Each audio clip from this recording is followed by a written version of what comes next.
हरे कृष्णा। सही भक्तों का स्वागत है आज की भगवत गीता क्लास में। पहले हम मंगलाचरण करते हैं। ओम अज्ञानतिमिरान्धस्य ज्ञानञ्जनाशलाकया चक्षुरुन्मीलितं येन तस्मै श्रीगुरुवे नमः। श्रीचैतन्यमनोभीष्टं स्थापितं येन भूतले स्वयं रूपः कदा मह्यं ददाति स्वपदान्तिकम्। वन्देऽहं श्रीगुरो श्रीयुतापदकमलं श्रीगुरून् वैष्णवांश्च श्रीरूपं साग्रजातं सहगणरघुनाथान्वितं तं सजीवं साधुवेतं सावधूतं परिजनसहितं कृष्णचैतन्यदेवं श्रीराधा कृष्णपादान् सहगणललिता श्रीविशाखाद्विषाञ्च। हे कृष्ण करुणा सिंधु दीनबंधो जगतपते गोपेश गोपिका कांता राधा कांता नमस्तते।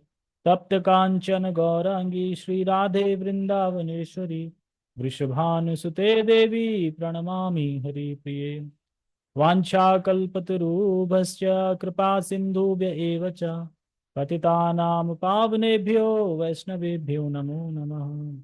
जय श्री कृष्ण चैतन्य प्रभु नित्यानंद श्री अद्वैत गदाधर शिवासादि गौर भक्तवृंद।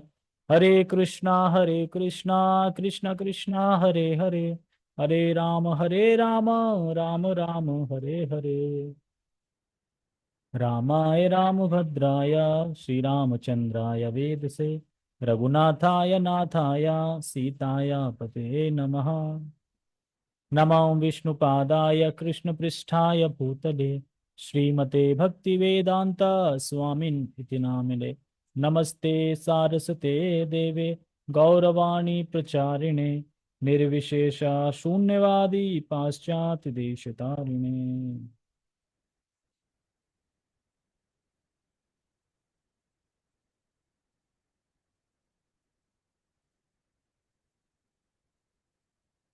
हरे कृष्णा। तो आप सभी भक्तों का स्वागत है आज की भगवत गीता क्लास में। तो आज बहुत अच्छा दिन है। आज एकादशी है और आज पुरुषोत्तम मास की पहली एकादशी है। राइट। इस पुरुषोत्तम मास में पहली एकादशी आ रही है। वैसे ही पुरुषोत्तम मास का इतना प्रभाव है, इतना लाभ है, और ऊपर से आज एकादशी भी है, तो फिर और डबल ट्रिपल 4 गुना ज्यादा लाभ है। तो एकादशी के दिन हम ज्यादा ज्यादा माला करने का प्रयास करते हैं, ज्यादा ज्यादा श्रवण करने का प्रयास करते हैं, तो भक्ति की एक्टिविटी ज्यादा करने का प्रयास करते हैं एकादशी के दिन। एकादशी का मतलब, उपवास का मतलब यही है कि बाकी चीजों से दूरवास रहे और भगवान के निकट रहें। हम उपवास मतलब भगवान के पास रहें, ज्यादा ज्यादा भगवान की कथाएं सुने, कथाएं बोलें, चर्चा करें, अपने आप को एंगेज रखें कृष्णा कॉन्शियसनेस में। वही साधु है। और आज के श्लोक में भी यही है कि साधु कौन है, क्योंकि भगवान साधु के लिए आते हैं ना। भगवान ने नहीं बोला भक्त के लिए आते हैं। भगवान एक वर्ड यूज कर रहे हैं, वो साधु यूज कर रहे हैं। तो साधु कौन होता है, ये हम आज के श्लोक में समझने का प्रयास करेंगे कि साधु कौन होता है।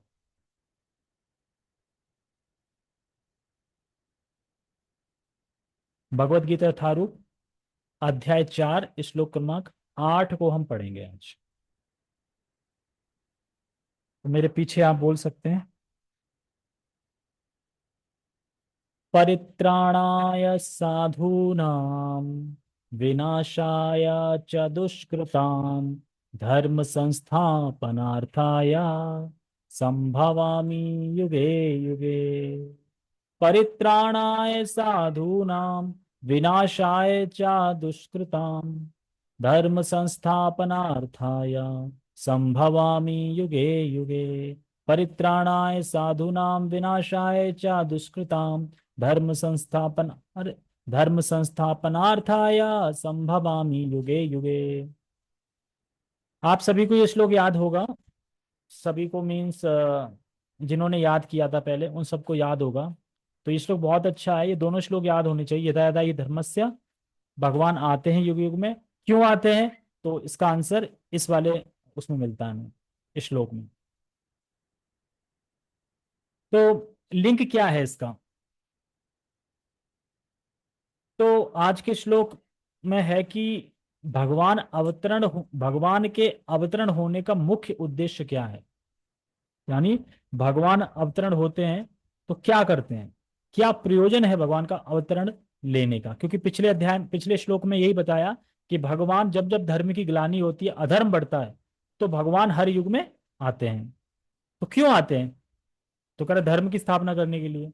और क्या प्रयोजन है उनका, तो क्या प्रयोजन से भगवान आते हैं, तो वो प्रयोजन यहाँ पे बताया जा रहा है। किस पे, इस श्लोक में। तो पढ़ते हैं हम, पढ़ तो लिया, शब्दार्थ समझते हैं।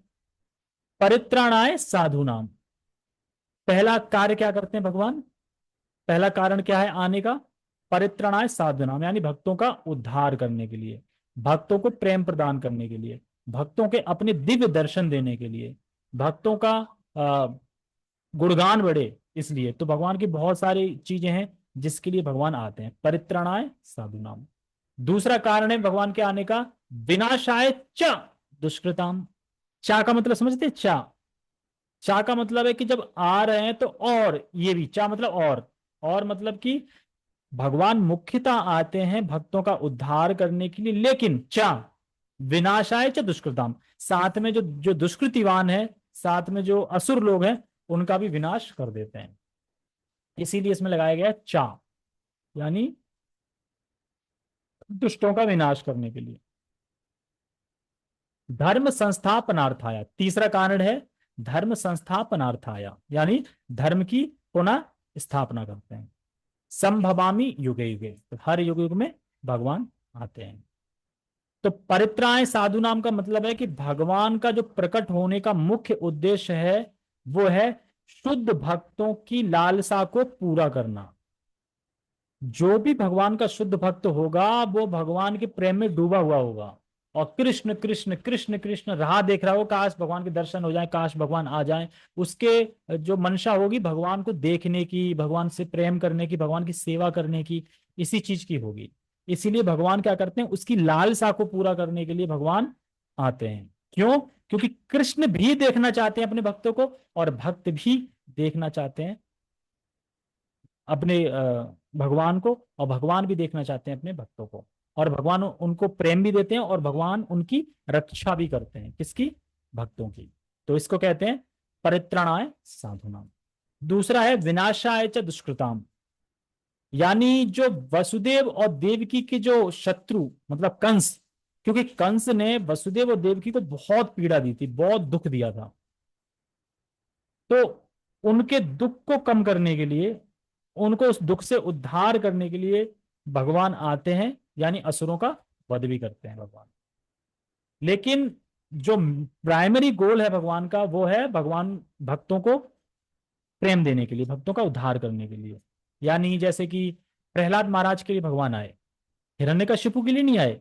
किसके लिए आए थे, भक्तों के लिए, मतलब प्रहलाद महाराज के लिए। लेकिन जब आए थे तो हिरण्यकशिपु का भी वध कर दिया, चा, समझे ना, विनाशाय च दुष्कृताम। और और जैसे कि हम सुनते हैं भगवत गीता में कि भगवान सर्व मामेवांशो जीव लोके जीवभूत सनातन, भगवान कहते हैं कि सारे जो जीव हैं, जो प्राणी हैं, वो मेरे अंश हैं। तो जो दुष्कृतिवान लोग हैं, जो असुर लोग हैं, वो भी भगवान के जीव हैं। तो ऐसा क्यों करते हैं कि भगवान एक को तो प्रेम दिखा रहे हैं, एक को मार रहे हैं। तो ये तो भगवान में ड्युअलिटी दिख गई ना, एक से प्रेम और एक से शत्रुता।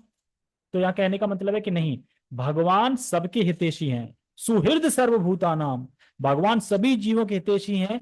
इसीलिए जब भगवान किसी का वध भी करते हैं तो उसका लाभ ही होता है, उसको मोक्ष प्राप्त हो जाता है, उसको मुक्त हो जाता है। चाहे वो पूतना हो, चाहे वो कंस हो, चाहे वो हिरण्यकशिपु हो, मुक्त हो जाते हैं। तो एक तरह से देखा जाए तो भगवान किसी का विनाश नहीं कर रहे हैं, भगवान उसकी जो मनो जो जो उसकी मनोरथ है, जो जो दुर्भावना है उसके अंदर, उसका नाश कर रहे हैं। क्योंकि व्यक्ति तो मुक्त कर दिया ना भगवान ने, उसकी सोच को हटा रहे हैं, जो गलत सोच है उसको। और क्या कह रहे हैं लास्ट में, संभवामी, सॉरी, धर्म संस्थापनार्थाया। तो फिर भगवान धर्म की पुनः स्थापना करते हैं, क्योंकि पहले भी करी, लेकिन बीच बीच में ग्लानि हो गई धर्म की, तो फिर आए, फिर धर्म की स्थापना कर दी, फिर ग्लानि होगी तो फिर आए, फिर धर्म की स्थापना कर दी। तो इसलिए पुनः पुनः आते हैं और धर्म की स्थापना करते हैं। संभवामी युगे युगे, यानी भगवान हर युग में प्रकट होते हैं, और भगवान कृष्ण जो आदि भगवान है वह स्वयं भी आते हैं, या अपने अवतारों को, कलाओं को, शक्ति, आवेश, किसी विशेष शक्ति प्रदान करके किसी को भेजते हैं। इस तरीके से भगवान आते हैं। तो इसमें हमें तीन कारण दिख रहे हैं भगवान के आने के। कौन बताएगा तीन कारण क्या है भगवान के आने के?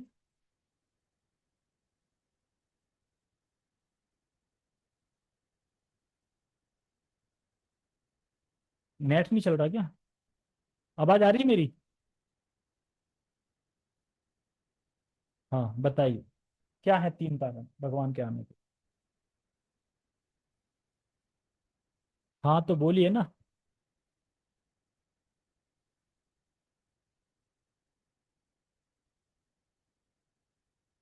म्यूट तो करने के लिए मैं हरे ऑप्शन। कृष्णा। हरे कृष्णा।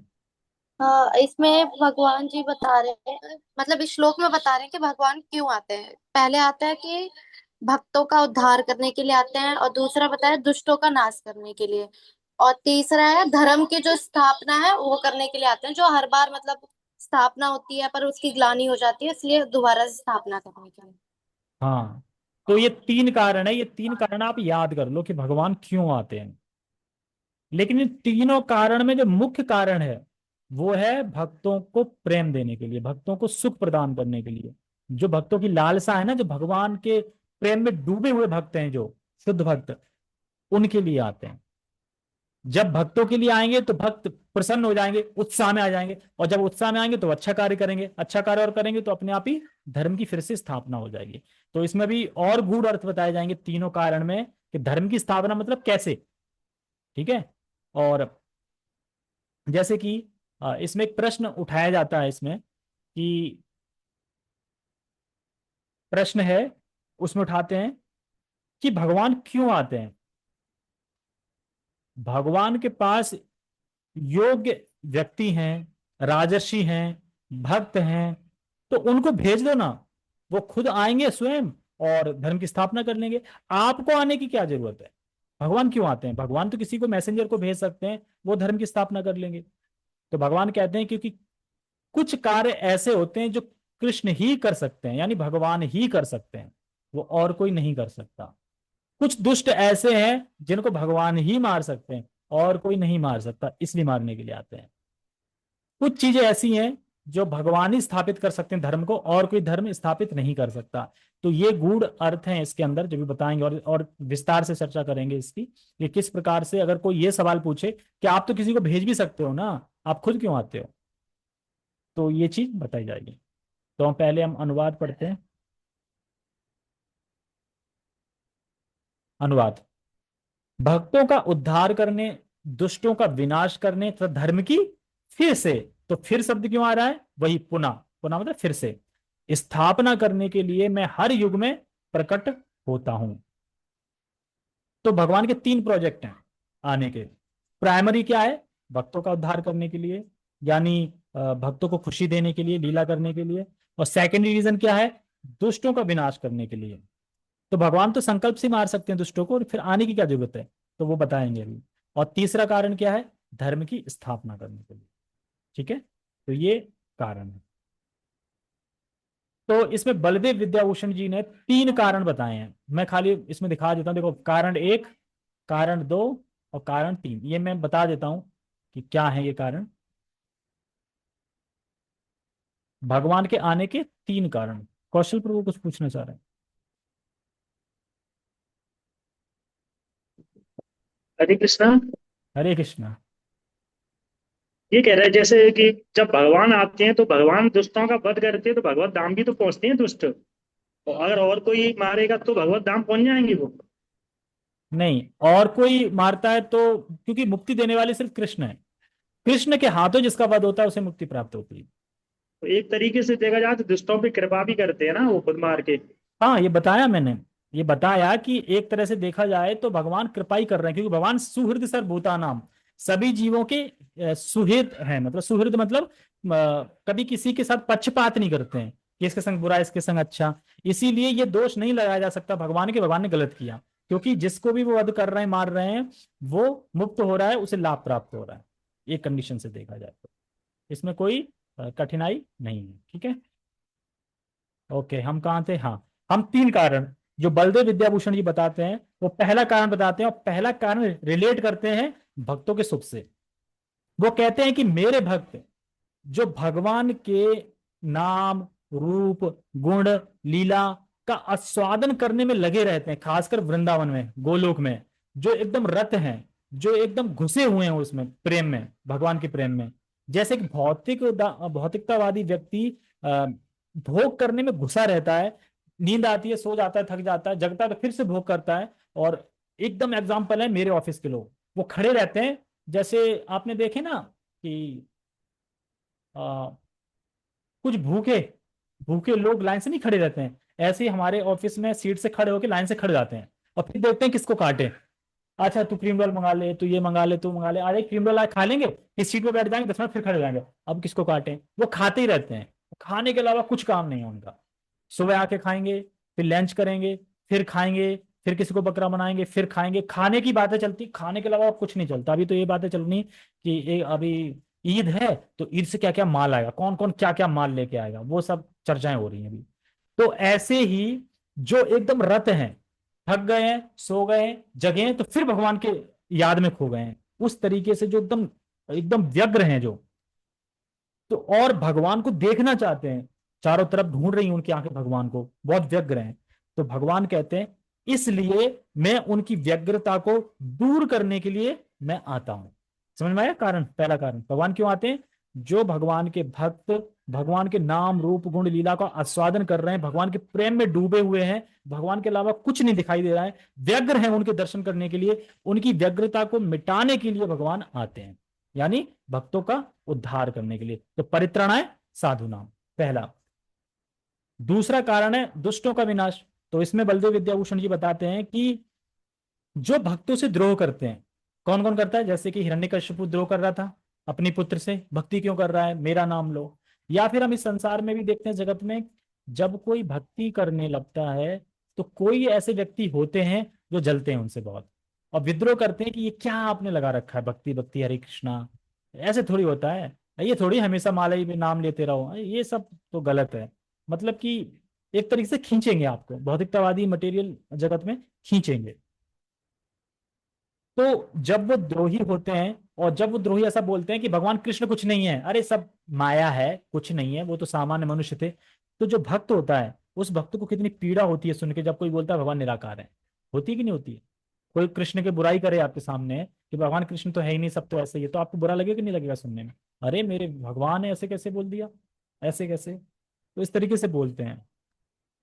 तो फिर ऐसे लोगों को जो द्रोह कर रहे हैं मेरे भक्तों के प्रति, उस द्रोही को मारने के लिए, उस द्रोही का द्रोह हटाने के लिए भगवान इस धरती पे आते हैं। तो अगर कोई कहे कि भाई आप क्यों आते हैं, किसी को भेज दो ना, तो भगवान कहते हैं नहीं, कुछ असुर ऐसे हैं जिन्हें सिर्फ मैं ही मार सकता हूं, जैसे कि राम। अब राम को वो किसी और को भेज के नहीं मार सकते, भगवान को स्वयं ही आना पड़ेगा। क्यों, सॉरी मैं क्या बोल गया, अच्छा रावण रावण का वध करने के लिए श्री राम आए, भगवान स्वयं आए, क्योंकि राम कृष्ण को भेद नहीं है।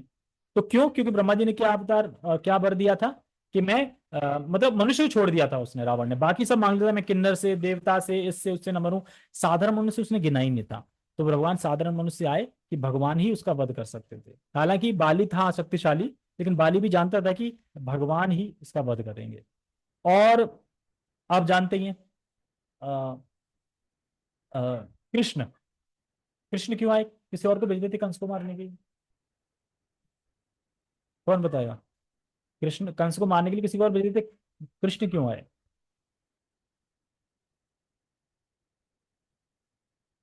क्या।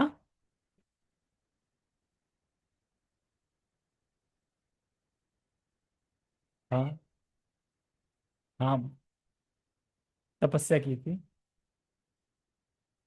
ये भी सही है कि तपस्या करी थी, कृष्ण को आना ही था। हाँ आप बताओ, आप क्या कह रहे हैं।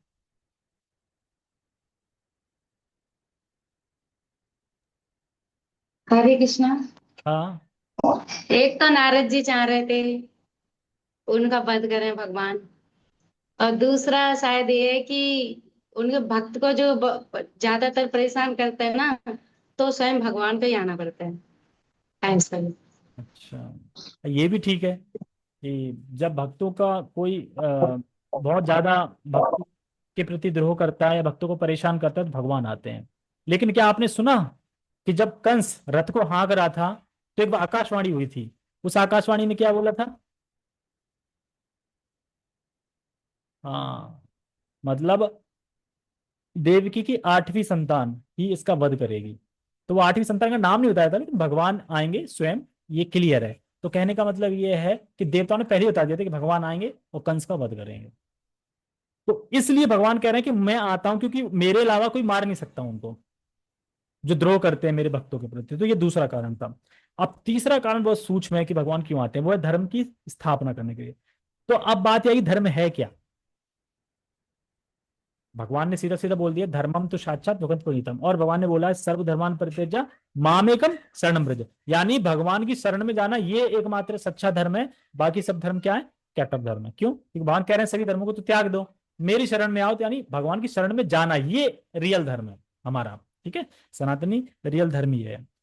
तो भगवान धर्म की स्थापना इस तरीके से करते हैं। भगवान यहाँ पे श्रवण, कीर्तन, स्मरण, पूजन इत्यादि जो विधि है इसको स्थापित करते हैं, समझे? यानी भागवत धर्म को स्थापित करते हैं। और दूसरा सेकेंडरी क्या करते हैं? वैदिक वर्णाश्रम धर्म को भी स्थापित करते हैं। दोनों हो गया, एक तो हो गया कर्मकांड की दृष्टि देखो, वैदिक कर्मकांड, वर्णाश्रम धर्म, और दूसरा भागवत धर्म। तो भागवत धर्म में ये श्रवण कीर्तन पूजन कैसे करेंगे? जब लीलाएं करेंगे तभी तो श्रवण होगा, मतलब कुछ लीलाएं करी तभी तो हम उसको सुनेंगे, कुछ बोलेंगे, कुछ स्मरण करेंगे। भगवान आएंगे नहीं तो हम किसका स्मरण करेंगे, किसका कीर्तन करेंगे?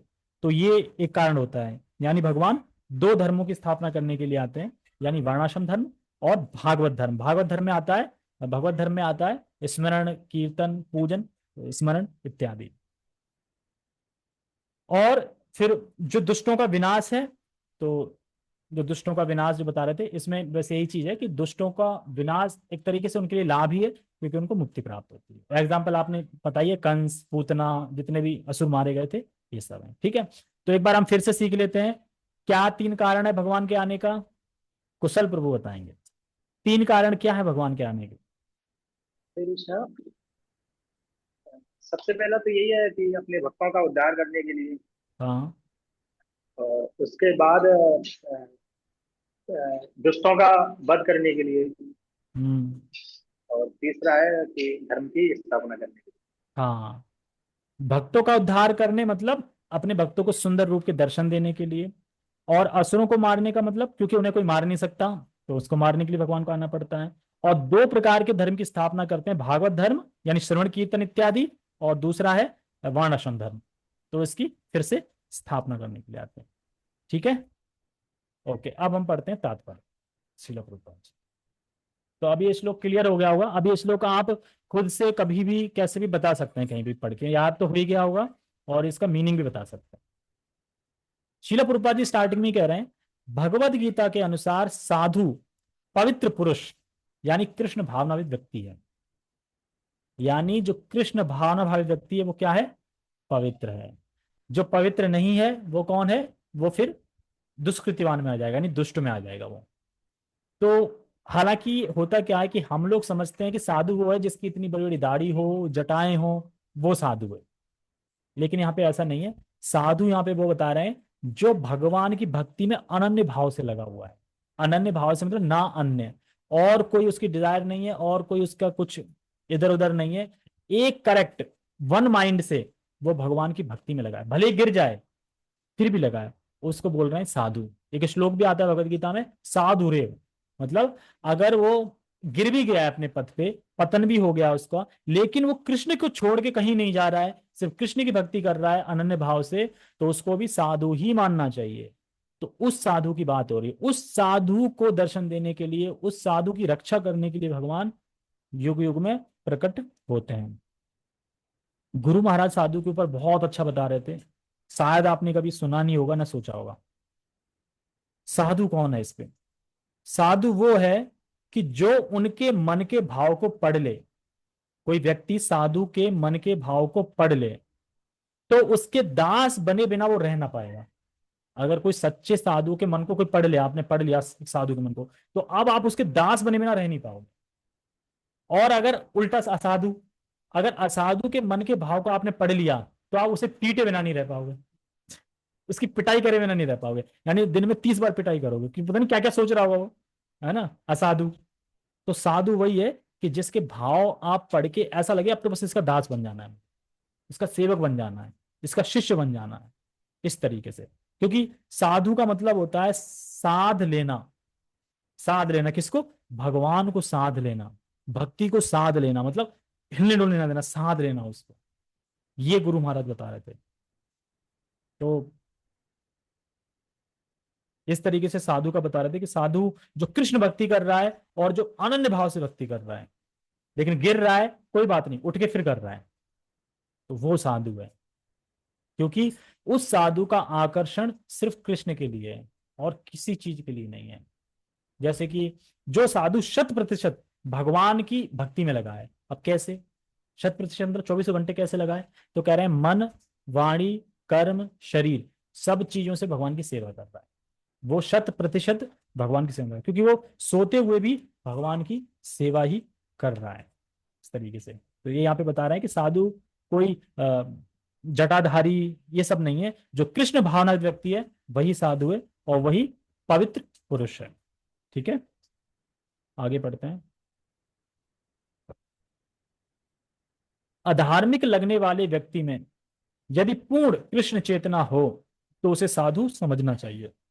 अपि चेत सुराचारो भजन्ते माम अनन्य भाव, आता है ना श्लोक, वही कि अगर कोई सुदुराचारी भी है और कृष्ण का भजन कर रहा है तो उसे साधु ही समझना चाहिए।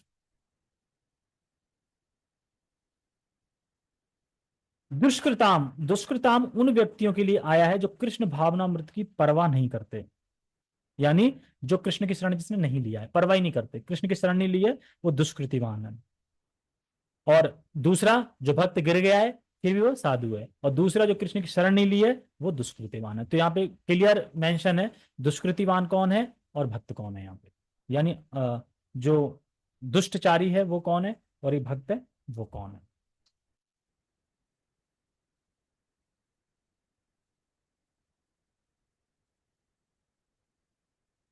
ऐसे दुष्कृताम या उपद्रवी मूर्ख तथा अधम व्यक्ति कहलाते हैं, भले ही वे सांसारिक शिक्षा से विभूषित क्यों ना हो। कहने का मतलब यह है कि विभूषित क्यों ना हो, जैसे बहुत से लोग हैं जो बहुत पढ़ाई कर लेते हैं, बहुत शिक्षक बन गए, प्रिंसिपल बन गए, बहुत बन गए हैं, लेकिन क्लास में जाने से पहले वो अपना एक निकालते हैं कुछ पॉकेट से और मुंह पे लगाते हैं और लाइटर से जला के पहले फूफा करते हैं और फूफा करके फिर क्लास में जाते हैं एंटर करके। तो ऐसी शिक्षा का क्या महत्व, जो संस्कार ही नहीं आ पाए उनके अंदर। तो इसीलिए कह रहा है कि जो दुष्कृतवानी जो दुष्कृताम होते हैं, उपद्रवी होते हैं, मूर्ख अधम व्यक्ति कहलाते हैं। क्यों? क्योंकि सांसारिक शिक्षा से विभूषित क्यों ना हो, मतलब क्यों बहुत सारी शिक्षा जानते हैं वो, लेकिन वो एक छोटी सी चीज नहीं जानते कि सिगरेट पीना गलत है, ये नहीं जानते, मतलब उनका आचरण बिल्कुल अच्छा नहीं होता, तो ऐसा साधु नहीं होता।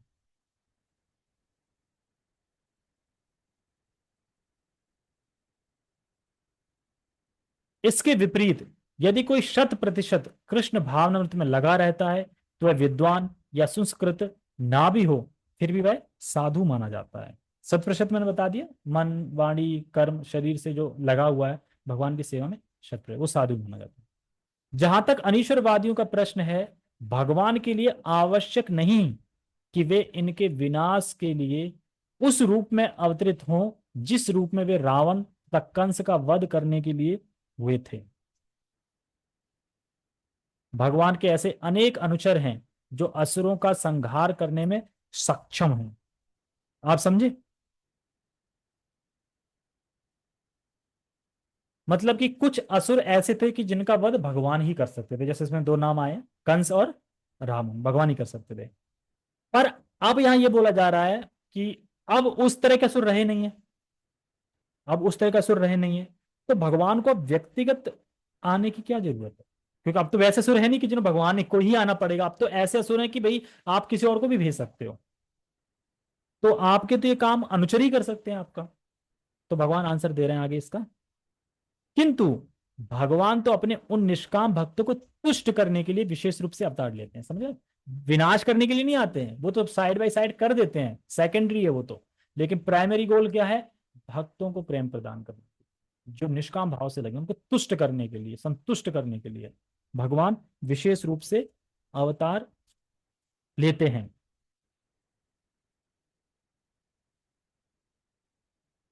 जो असुरों द्वारा निरंतर तंग किए जाते हैं। तो मैं, आप देवकी वसुदेव देख रहे हैं, असुर कर रहा था ना तंग, कितना पीड़ा दे रहा था अपने जमाई और अपनी बहन को, और एक प्रहलाद महाराज को कितना पीड़ा दे रहे थे, खुद का ही पिता। तो इस तरीके से जो तंग किए जाते हैं, देखो तंग करना जो है, ये ऐसा नहीं फिजिकली है, ये मन से भी तंग करना होता है। जैसे प्रकाशानंद सरस्वती थे, वो क्या करते थे, भगवान निराकार बोलते थे, तो भक्तों को सुन के बहुत दुख होता था। तो चैतन्य महाप्रभु ने से कोढ़ की बीमारी दी, लेकिन तब भी वो समझा नहीं कि भाई भगवान है, उनका रूप है, दिव्य रूप है उनका। तो ऐसे लोग भी तंग करते हैं भक्तों को, जो ये हल्ला करते रहते हैं निराकार है, भगवान है ही नहीं, मायावाद, हम तो भगवान बन जाएंगे एक तरह से। ये भी भगवान को तंग करते हैं, वो सॉरी, भगवान के भक्तों को तंग करते हैं इस प्रकार से। तो ये भी चीज आती है। तो भगवान आते हैं और प्रमाणित करते हैं कि देखो, मेरा भक्त जो अनुभूति कर रहा है मेरे प्रति, वो प्रमाणिक है, वो सही है, देखो मैं हूं और मैं ऐसा हूं दिखता हूं। तो ये प्रमाणित करने के लिए भगवान आते हैं इस धरती पे, क्योंकि इस मैन श्लोक में यही है ना, भगवान क्यों आते हैं, तो ये कारण है, इसलिए भगवान आते हैं। असुर भक्तों को तंग करता है, भले ही वह उसका सगा संबंधी क्यों ना हो, ये बता दिया मैंने, ठीक है। यद्यपि प्रहलाद महाराज हिरण्यकश्यपु के पुत्र थे, किंतु तो भी वे अपने पिता द्वारा उत्पीड़ित थे। इसी प्रकार कृष्ण की माता देवकी यद्यपि कंस की बहन थी, किंतु उन्हें तथा उनके पति वासुदेव को इसलिए दंडित किया गया था क्योंकि उनसे कृष्ण को जन्म लेना था। देख रहे दंड देने का, वो तो देखो कि भाई उनका क्या मतलब अपराध था कि भाई आपके गर्भ से कृष्ण क्यों जन्म ले रहा है, हम इसलिए आपको दंडित कर रहे हैं। तो ये कोई कारण होता है? तो ये असुरों का ये है। तो देवकी, जो वासुदेव, सोचो आप जरा उस लीला में प्रवेश करने का प्रयास करो कि इतने भगवान को प्राप्त करने के लिए, भगवान को जन्म देने के लिए उन्होंने कितने कष्ट उठाए। मान लो कि देवकी को पता है कि अभी मेरे पुत्र जन्मेगा और कंस आके मार देगा उसको, तो पुत्र को जन्म ही क्यों कर रहे हो? उन्हें पता है ना कि मरने वाला है, मतलब इसलिए जन्म दे रहे हैं कि वो मार दे आके? नहीं, वो इसलिए जन्म दे रहे थे कि ताकि आठवीं संतान जल्दी आए और भगवान है, क्योंकि वो भगवान को प्राप्त करने चाहते थे। तो उसी लिए वो सारे कष्ट झेल रहे थे। लेकिन हम चाहते हैं कि भगवान से हमारा प्रेम ऐसी हो जाए बिना कष्ट, तो हमें भी दुख मिलता है, कष्ट मिलता है, तो हमें भी उस पर ऐसे ही खड़े रहना चाहिए जैसे वसुदेव और वसुदेव और देव की खड़ी, वैसे करके। क्योंकि भगवान का प्रेम का सुख इतना था कि जो बच्चे मारे जा रहे हैं उनका दुख कुछ भी नहीं था उनके आगे, मतलब दुख समझ नहीं आ रहा था। क्यों? क्योंकि हाईएस्ट गोल क्या था? कृष्ण आने वाले, कृष्ण आने वाले। जैसे कि आपको बोला जाए कि देखो, आपको ना 1 साल बाद भगवान की प्राप्ति हो जाएगी। अब भले ही आप 364 दिन परेशान रहो, परेशान रहोगे आप क्या सोच के खुश रहोगे? अरे 365वां दिन तो मुझे भगवान प्राप्त होने वाले हैं, है? हाँ, एक लीला आती ना, जो जो मतलब कि दुबला था, मतलब यहाँ के उनकी साइड में हो जाता था, और मुझे नाम याद नहीं आ रहा है, क्या नाम था उनका, मुकुंद था या कुछ ऐसे था नाम, है? हाँ, यहाँ तो भगवान कहते नहीं, मैं उसको प्रेम नहीं दूंगा, वो दोला है, वो यहाँ के हमारी जैसी बातें करता है, वहां निराकार की मंडली में जाके वहां निराकार की बातें करता है। तो वो कह रहे बड़ा दुखी है भक्त, कीर्तन करता था ना भगवान के लिए कुछ, तो कह रहा है वो बड़ा दुखी है, क्या करें, कब होंगे दर्शन बता दो? करोड़ों साल बाद। वो खुद तो नाचने लगता है करोड़ों साल बाद, क्यों? अरे होंगे तो कम से कम। भगवान कहते हैं ठीक है, ले आओ, इसके सारे पाप खत्म हो गए, ले आओ। तो इस प्रकार से, ठीक है। तो क्या गलती थी कि कृष्ण को जन्म लेना था, इसलिए।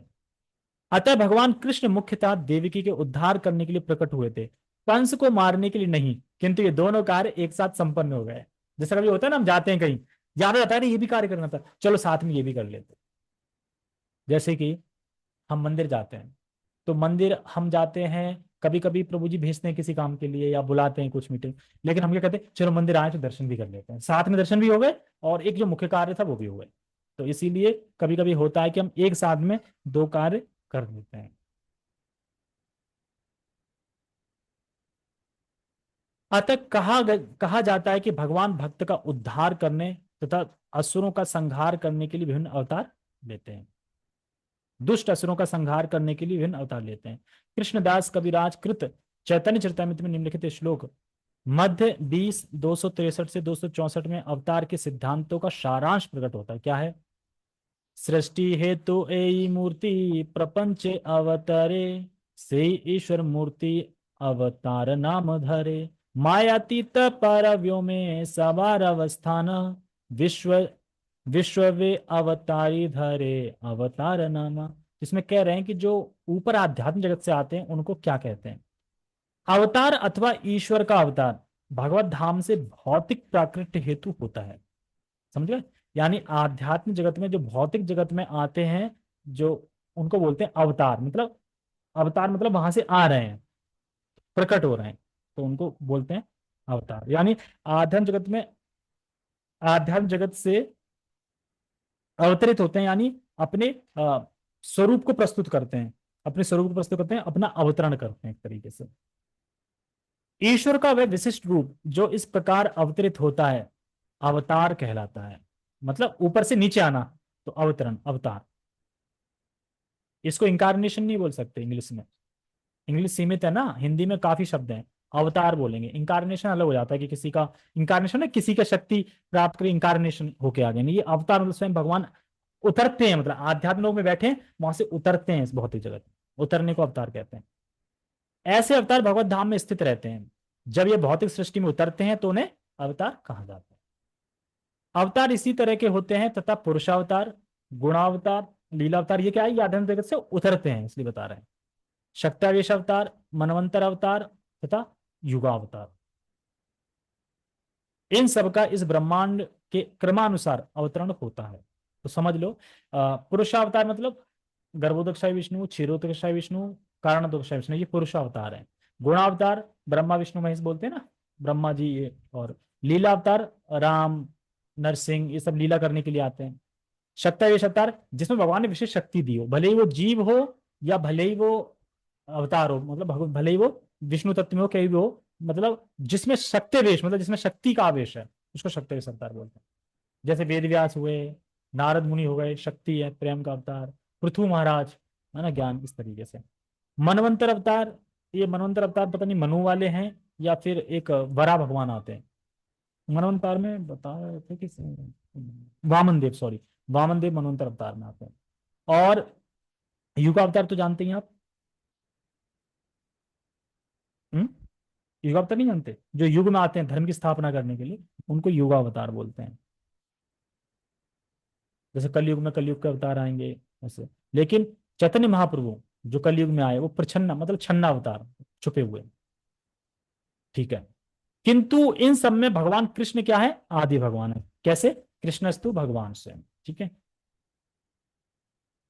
और समस्त अवतारों के उद्गम है। भगवान श्री कृष्ण शुद्ध भक्तों की चिंताओं को दूर करने के विशिष्ट प्रयोजन से अवतार लेते हैं, जिन्हें उनकी मूल वृंदावन लीलाओं के रूप में देखने के उत्सुक रहते हैं। तो वही बताया था मैंने, नंबर 1 कारण, जो भक्त हैं व्यग्र हैं भगवान को देखने के लिए, तो वही जो वृंदावन लीलाओं के रूप में भगवान को देखने के उत्सुक हैं, कब भगवान आएंगे, कब देखें हम, इसलिए भगवान आते हैं। अतः कृष्ण अवतार का मूल उद्देश्य अपने निष्काम भक्तों को प्रसन्न करना। तो मूल उद्देश्य क्या है? प्राइमरी, भक्तों के लिए आते हैं बस। भगवान का वचन है कि प्रत्येक युग में अवतरित होते रहते हैं। इससे सूचित होता है कि वे कलयुग में भी अवतार लेते हैं। तो कलयुग में कौन सा अवतार है? तो छन्ना अवतार। जैसा कि श्रीमद् भागवतम में कहा गया कि कलयुग के अवतार भगवान चैतन्य महाप्रभु हैं, जिन्होंने संकीर्तन आंदोलन के द्वारा कृष्ण पूजा का प्रसार किया और पूरे भारत में कृष्ण भावनामृत का विस्तार किया।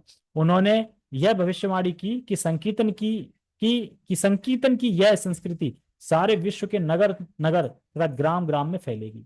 तो ये जो संकीर्तन नगर नगर ग्राम में फैलेगा, वो कब भविष्यवाणी की थी, कब बोला था चैतन्य महाप्रभु ने? 550 साल पहले। और कब तक होगा ये? 10,000 साल तक, जब तक इस्कॉन है। तो यानी ये पूरी लीला भी चल रही है, अभी खत्म नहीं हुई लीला। यानी चैतन्य महाप्रभु की लीला चल रही है और आप लीला में हो। समझ में आ रहे? तो इसलिए आप कोई छोटे मोटे व्यक्ति नहीं होगी। अगर जो कृष्ण, जो इस्कॉन से जुड़ा है, कृष्ण भक्ति में लगा है और चैतन्य महाप्रभु मिशन में साथ दे रहा है, उसमें लगा हुआ है, निमित्त बना हुआ है, तो वो कोई छोटा मोटा व्यक्ति नहीं है। क्योंकि वो जो भगवान की लीला है, जो भगवान घोषणा करके गए, वो लीला चल रही है, अभी कंटिन्यू है, वो अभी बंद नहीं हुई है। बंद कब होगी? जब तक इस्कॉन है तब तक नगर नगर में होगा। तो आप भी उसमें सम्मिलित हो, उस लीला में। ठीक है। भगवान चैतन्य को गुप्त रूप में किंतु प्रकट रूप में नहीं, उपनिषदों, महाभारत तथा भागवत जैसे शास्त्रों के गुह्य अंशों में वर्णित किया गया है। भगवान कृष्ण के भक्तगण भगवान चैतन्य के संकीर्तन आंदोलन द्वारा अत्यधिक आकर्षित रहते हैं। भगवान का यह अवतार दुष्टों का विनाश नहीं करता, अभी तो उनकी अहेतु की कृपा से उनका उद्धार करता। तो श्रील प्रभुपाद जी ने लास्ट में कंक्लूड कर दिया कि देखो, भगवान सबके हितैषी हैं, किसी पे पक्षपात नहीं करते हैं, ठीक है। उनमें कोई मतलब उनमें कोई वैषम्यता का दोष नहीं लगता कि यहाँ कुछ और कहते हैं, यहाँ कुछ और करते हैं, नहीं। वो अहेतु की कृपा ही का उद्धार ही कर रहे हैं दुष्टों का भी, ठीक है। हरे कृष्णा। जगत गुरु शिला प्रभुपाद की जय। श्रीमद् भगवद गीता की जय। निताय निताय गौर प्रेमानंदे हरि हरि। अक्षिता माता जी, आप लेट आए हैं ना, आपको अब इसमें पता नहीं होगा, इसमें 3 कारण भगवान ने बताए थे अपने यहाँ इस जगत में उतरने के, अवतार लेने के, आने के। एक तो है भक्तों का उद्धार करने के लिए, दूसरा है दुष्टों का विनाश करने के लिए, और तीसरा धर्म की फिर से स्थापना करने के लिए। जैसे मुख्य उनका जो रोल है वो है जो भक्तों को प्रेम देने के लिए, भक्तों का उद्धार करने के लिए। ये मैन, ये इसमें कंक्लूड था आज के श्लोक।